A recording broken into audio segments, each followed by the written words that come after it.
meus amigos e meus irmãos, tudo bem com vocês? Que a graça de nosso Senhor Jesus Cristo, o amor de Deus o Pai e a comunhão do Espírito Santo sejam com todos vocês. É muito bom ter vocês aqui para juntos estudarmos a Palavra de Deus. Hoje vamos estudar sobre a última mensagem de Deus para a humanidade. Aproxima-se a tempestade. Precisamos aprontar-nos para a sua fúria, mediante arrependimento para com Deus e fé em nosso Senhor Jesus Cristo. Mas, antes de continuar, gostaria de pedir sua ajuda. Dê um like, se inscreva no canal e ative as notificações. E compartilhe este vídeo. Bom, vamos orar? Bendito és tu, Senhor nosso Deus, Rei do Universo. Venha abençoar nosso estudo de hoje e derrame seu Espírito Santo. É o que pedimos, em nome de Jesus. Amém. O capítulo 24 de Mateus é esclarecedor. Nele há muitas informações sobre o tempo e os sinais da segunda vinda de Jesus. Sua resposta aos discípulos começa com uma lista de sinais gerais, alertando contra o engano, mas em seguida apresenta um dos maiores medos da humanidade: guerras e rumores de guerra. Lembra, porém, que ainda não é o fim. Verso 24. Também haverá fome, peste e terremotos, mas tudo isto é o princípio das dores. Verso 8. Jesus ainda fala de tribulação, perseguição religiosa, escândalo, traição, ódio, falsos profetas, aumento da iniquidade e falta de amor. Apenas aquele que perseverar até o fim, esse será salvo. Verso 13. 3 vezes Jesus mostra que os sinais gerais não são finais. Eles são apenas um processo de alerta. O sinal iminente do fim é apresentado em Mateus 24, versículo 14. Vamos ler Mateus 24, 14? E será pregado este evangelho do reino por todo o mundo para testemunho de todas as nações. Então virá o fim. Quando Jesus disse que o evangelho deve primeiro ser pregado, ele enfatizou o fato de que o fim não virá até que o evangelho seja levado a todas as nações da terra. A pregação do evangelho é o sinal de que a porta da graça está para se fechar. O tempo de graça não durará muito. Deus está retirando da terra sua mão refreadora. Por longo tempo, ele tem falado a homens e mulheres mediante a atuação do seu Espírito Santo, mas eles não têm atendido ao apelo. E quando a mensagem do Evangelho for pregada a todos, a porta da graça se fechará. Então Jesus dirá o que está escrito vamos ler Apocalipse 22:11. Continue o injusto fazendo injustiça. Continue o imundo ainda sendo imundo. E o justo continue na prática da justiça. E o santo continue a santificar-se. A pregação do Evangelho tem como objetivo preparar o mundo para a volta de Jesus. Enquanto o Evangelho está sendo pregado, todos têm a oportunidade de se arrepender de seus pecados. Mas quais são essas mensagens? Encontramos essas mensagens no livro do Apocalipse. Vamos ler Apocalipse capítulo 14, verso 6. Vi outro anjo voando pelo meio do céu, tendo o evangelho eterno para pregar aos que se assentam sobre a terra, e a cada nação, tribo, língua, povo. Anjo significa mensageiro. Representa aquelas pessoas que serão mensageiros de Deus. E voando pelo meio do céu significa urgência na mensagem. Apocalipse 14, versos 6 a 12, simboliza o povo de Deus a pregar uma tríplice mensagem de âmbito mundial. antes do final do tempo da graça e da segunda vinda de Cristo. Esses 3 últimos recados são a forma de Deus de amor clamar para que seus filhos não escolham o mal da besta. No terreno religioso, não temos que ficar neutro. Aceitamos a Deus ou não? Não há meio termo. Vamos ler Apocalipse 14, verso 7, dizendo em grande voz: temei a Deus e dá-lhe glória, pois é chegada a hora de seu juízo. E adorai aquele que fez o céu, a terra, o mar e as fontes das águas. O objetivo da mensagem não é aterrorizar as pessoas, mas dar-lhe esperança e salvá-las pela fé no sacrifício expiatório de Jesus. Apocalipse 1, verso 5 e 14, verso 12. Pois Jesus Cristo é o único caminho da salvação. João 14, 6. Temer a Deus não significa ter medo, mas reverenciá-lo. Provérbios 9, verso 10. E dar glórias a Deus é revelar o caráter dele por meio do nosso e assim torná-lo conhecido. Mas também pode expressar o medo por parte daqueles que não levam a Deus a sério. Apocalipse capítulo 6, 15 e 16. Deus nos avisa que é chegado a hora do seu juízo, que já começou no céu. Esse juízo é conhecido como juízo investigativo e serve para mostrar ao universo que os filhos de Deus realmente o aceitaram como Salvador e, portanto, são dignos da salvação. Os anjos não são oniscientes com Deus e condenaram o poder representado pelo chifre pequeno de Daniel, capítulo 7, que corresponde ao poder representado pela besta em Apocalipse 13, de 1 a 10. Vou deixar nas descrições do vídeo um link explicando melhor sobre o juízo investigativo. Em seguida, os seres humanos são convidados a adorarem aquele que fez o céu, a terra, o mar e as fontes das águas.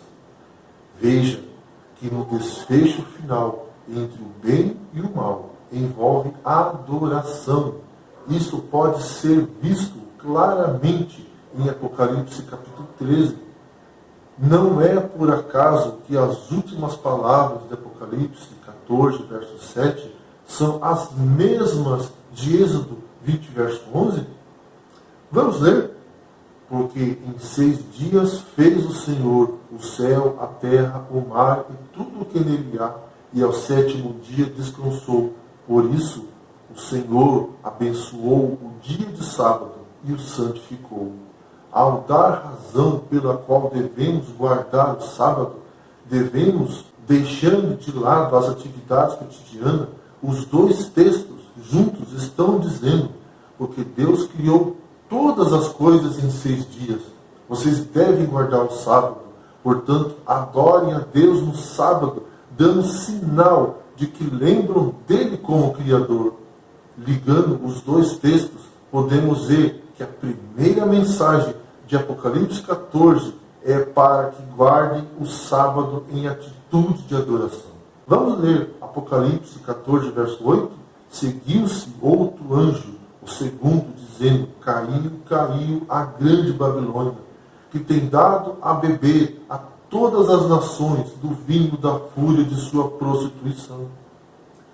Esta cidade foi fundada por Nimrod, e desde o seu início ela foi símbolo da descrença no Deus verdadeiro e desafia a sua vontade.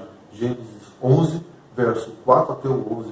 Todo o projeto da construção da cidade estava em direto desafio à promessa de Deus de que ele jamais voltaria a destruir o mundo por um dilúvio. Gênesis 9, 13 a 15. Eles desejavam ser conhecidos pelo nome de Babilônia, que significa porta dos deuses. Mas Deus enviou-lhe confusão e jamais concluíram o projeto. Deus chamou aquele lugar de Babel, ou Babilônia, que significa confusão. Até hoje, Babilônia tem simbolizado apostasia, arrogância, confusão. e salvação pelas obras. Assim como Babilônia caiu ante o Império Medo-Persa pelo desvio das águas do rio Eufrates, a Babilônia mística também cairá da mesma forma. Vamos ler Apocalipse 18, o verso 2 até o 4. Então exclamou com potente voz, dizendo: caiu, caiu a grande Babilônia, se tornou morada de demônios, covil de toda espécie de espírito imundo, esconderijo de todo gênero de ave imunda e detestável, pois todas as nações têm bebido do vinho, do furor de sua prostituição. Com ela se prostituíram os reis da terra, também os mercadores da terra se enriqueceram à custa de sua luxúria.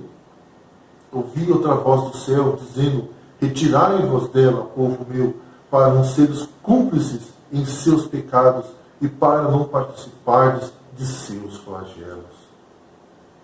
O termo Babilônia é muito abrangente e representa o papado em aliança política e religiosa com os reis da terra. Representa todas as corporações e movimento religioso que têm se desviado da verdade, desafiando a autoridade divina e seduzindo as pessoas com o vinho de sua prostituição.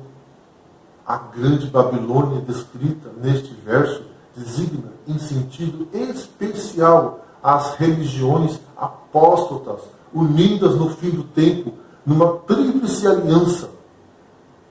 Primeiro, o papado. Segundo, protestantismo apostatado. Terceiro, espiritismo.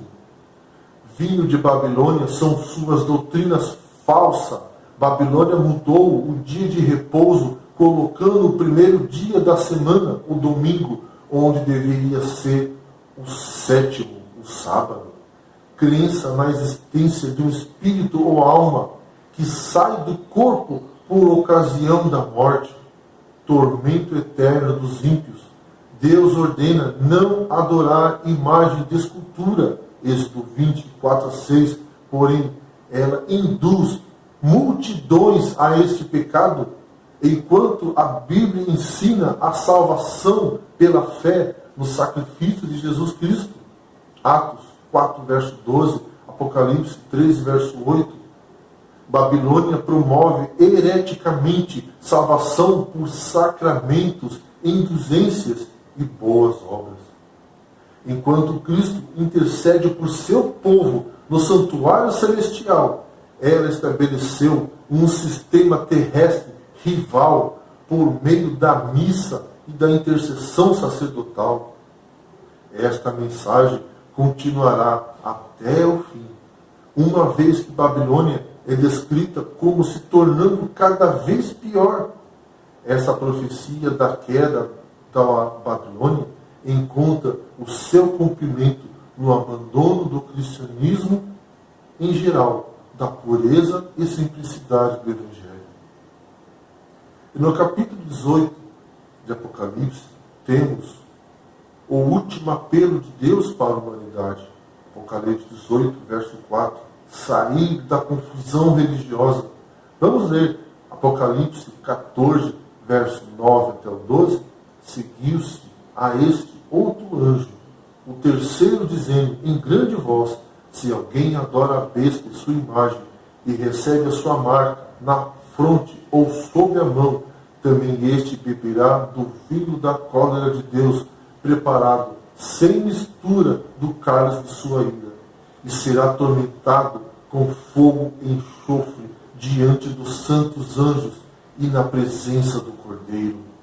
A fumaça de seu tormento sobe pelo século dos séculos, e não tem descanso algum, nem de dia, nem de noite, os adoradores da besta e de sua imagem, e quem quer que receba a marca do seu nome.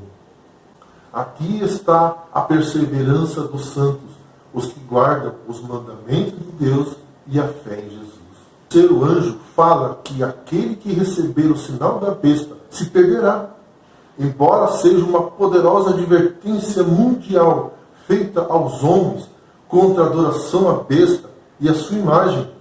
A terceira mensagem angélica é a mensagem do Evangelho para os últimos dias. Ela convida o povo para receber a justiça de Cristo, que se manifesta na obediência a todos os mandamentos de Deus. A terceira mensagem angélica faz alusão a Apocalipse 13 e a marca da besta, a ser imposta por decreto a partir dos Estados Unidos da América. O selo de Deus se encontra no quarto mandamento de Êxodo, capítulo 20, 8 a 11. Este, unicamente, entre todos os 10, apresenta não só o nome, mas o título do legislador e declara ser ele o Criador dos céus e da terra, e mostra, assim, o seu direito à reverência e culto acima de todos, e a assinatura divina que identifica o Deus Criador, a santificação sabática. Não importa o que aconteça, o povo de Deus lhe obedece os 10 mandamentos, o que inclui o sábado, e mantém a fé em Jesus, o autor da nossa esperança. No entanto, a observância do primeiro dia da semana é o sinal da besta, um falso sábado. Mas ninguém recebeu até agora o sinal da besta. Quando a observância do domingo for imposta por lei e o mundo for esclarecido relativamente à obrigação do verdadeiro sábado, quem então transgredir os mandamentos de Deus para obedecer a um preceito que não tem a maior autoridade que Roma, honrará desta maneira o papado mais do que a Deus, com tal maldição pesando sobre os transgressores do santo sábado de Deus. Compreendemos que a adoração da besta e a recepção de sua marca envolverão controvérsia com o sábado. A observância do sábado está baseado no relato bíblico da criação em 6 dias, Êxodo 20, verso 11. Guardando o sábado, testemunhamos e evidenciamos nossa aceitação da primeira mensagem angélica, adorar o Criador, adorando o sábado. Testemunhamos que aceitamos a Bíblia como autoridade máxima, adorando no sábado. Testificamos que aceitamos a salvação somente pela graça, baseado apenas nos méritos do sacrifício substitutivo de Jesus. Agora é o tempo de consagração total à missão. Quantas pessoas estão perdidas, necessitando receber salvação? Jesus tem pressa de voltar. Apocalipse 22, 20. Se estivermos esperando e apressando a vinda do dia de Deus, 1 Pedro 3, verso 12, logo haverá somente 2 classes de pessoas: as que vão receber o selo de Deus e as que vão receber a marca de Deus. Qual grupo você estará? Qual será a sua decisão? Vamos orar. Bendito és tu, Senhor, nosso Deus, Rei do Universo. Queremos receber o selo de Deus. Perdoe nossos pecados e derrame seu Espírito Santo. Guie nossos caminhos. É o que pedimos. Em nome de Jesus. Amém. Que Deus abençoe a cada um de vocês.